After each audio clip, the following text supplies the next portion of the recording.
भी दिखाओ तुमका ଆଉ ତ ଭଲ ଏ କହୁଛୁ ନେଡି ଖିଆ ପୁରା ନେଡି ଖିଆ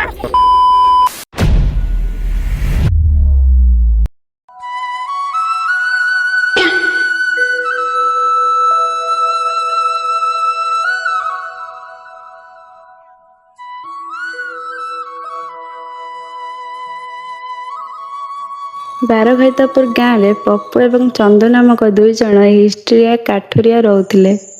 ହେଲେ ପପୁ ବହୁତ ବଡ଼ ହିଷ୍ଟ୍ରିଆ। ଏହି ପଟରେ ଭଲ କାଠ ମିଳିବ। ସେ ସବୁଦିନ ରାତିରେ ଉଠି ବଣ ଭିତରକୁ ବାଳ କାଟିବାକୁ ଯାଏ। ଓହୋ ସରି କାଠ ଆଣିବାକୁ ଯାଏ। ଆଉ ସନ୍ଧ୍ୟା ହେବା ଆଗରୁ କାଠ ସବୁ ଗାଣ୍ଡିରେ ପୁରାଇ ଘରକୁ ଆସେ। ଖସି ପଡ଼ିବ ଭାଇ।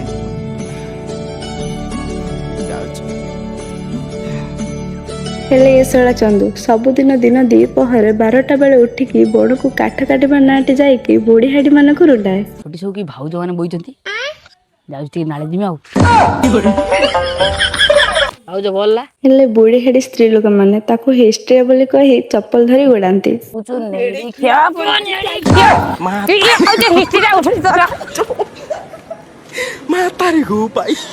ମା ମରୁ ଆଜି ପିଲାମାନେ ମତେ ମାରି ଦିଆନ୍ତେ ଆଜି ନ ଆସିଲି ଧୌଡିକିରି ମୁଁ ଯାଏ କାଠ ଆଣିଦେ। ତାପରେ ସେ ସ୍ତ୍ରୀ ଲୋକଙ୍କ ପାଖରୁ ମାଡ ଖାଇବା ଡରରେ ବଣକୁ କାଠ କାଟିବାକୁ ଏବଂ ବିଚାରି ଖଣ୍ଡ କାଠ ଧରି ସାଙ୍ଗେ ସାଙ୍ଗେ ଘରକୁ ଫେରି ଆସେ। କିଛି ବର୍ଷ ପରେ ପପୁ ବହୁତ ନାଳ ଗଡାଇ ଗାଣ୍ଡି ଘଷି ପରିଶ୍ରମ କରି ଗୋଟେ ଭଙ୍ଗା ଘର ତିଆରି କଲା। ହେଲେ ଚନ୍ଦୁ ଯେମିତି ହିଷ୍ଟ୍ରିଆକୁ ସେମିତି ହିଷ୍ଟ୍ରିଆ ହିଁ ରହିଛି।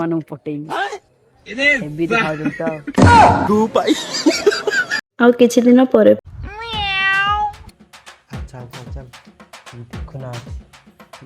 କିଏ ଦେଖିବ ଟାଙ୍ଗିଆ ଧରୁଛି ବସେଇ ଦେବି ମୁଣ୍ଡକୁ ପାହାରେ। ପପୁ ଗୋଟେ ଦର ପଡିଥିଲା ଉଠେଇ ନେଇକି ବାହା ହେଇଗଲା।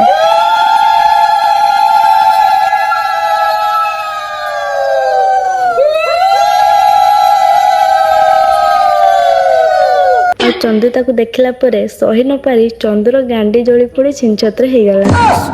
କେତେ ବଢିଆ ମଣ୍ଡ ପାଇছে ମୋ ଭାଗ୍ୟରେ ମିଳିଲାନି। ମୋ ଭାଗ୍ୟରେ ମିଳିଲେ କେତେ ଖେଳ ଜମି ସାନ୍ତା ତା ଭାଗ୍ୟରେ ପଡିଛ ଦୁଃଖ ତ ଭାଗ୍ୟରେ ଲେଖା କରିଦେଇକି ହବ ବାଳ ବାହା ହେଇ ପଇନି ଯଦି ନ ପୋଷି ମାଇକଲାକୁ ଛାଡ଼ି ଦେଇ ପଳେଇବ ଗାଣ୍ଡି ମରିବି। ଦରପୋଡିକୁ ବାହା ହେଇ ସାରିଲା ପରେ ବି ପପୁ ରାତିରେ ଉଠି ବଣକୁ କାଠ ଆଣିବାକୁ ଯାଇ ଗାଣ୍ଡି ମରାଏ। ହେଲେ ଏ ଶଳା ହିଷ୍ଟ୍ରିଆ ଚନ୍ଦୁ ଏବେ ବି ଶୋଇକି ସ୍ୱପ୍ନ ଦେଖୁଛି କେମିତି ଭାଉଜ ମାନଙ୍କୁ ପଟେଇବ।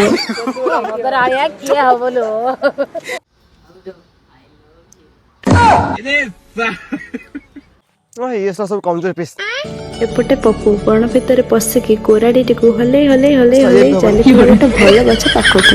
ହେଲେ ସେ ଯେତେ ଖୋଜିଲେ ବି ତା ଗାଣ୍ଡିରେ ପଶି ପାରୁଥିବା ଗଛ ପାଉନଥିଲା। ହଠାତ୍ ସେ ଗଛ ଖୋଜି ଯାଇକି ଗୋଟେ ନଦୀ ପାଖରେ ପହଞ୍ଚିଲା। ଆଉ ସେ ଜାଗାରେ ତା ଗାଣ୍ଡିରେ ପଶି ପାରୁଥିବା ଭଲ ଗଛ ଗୋଟେ ମଧ୍ୟ ପାଇଲା। ଏଇ ଗଛ ଠିକ ମାସ ଅଛି। ଏଇ ଗୋଟେ ଦମଦାରିଆ ମାସ ହେଲା ଗଛ ପାଇଛି।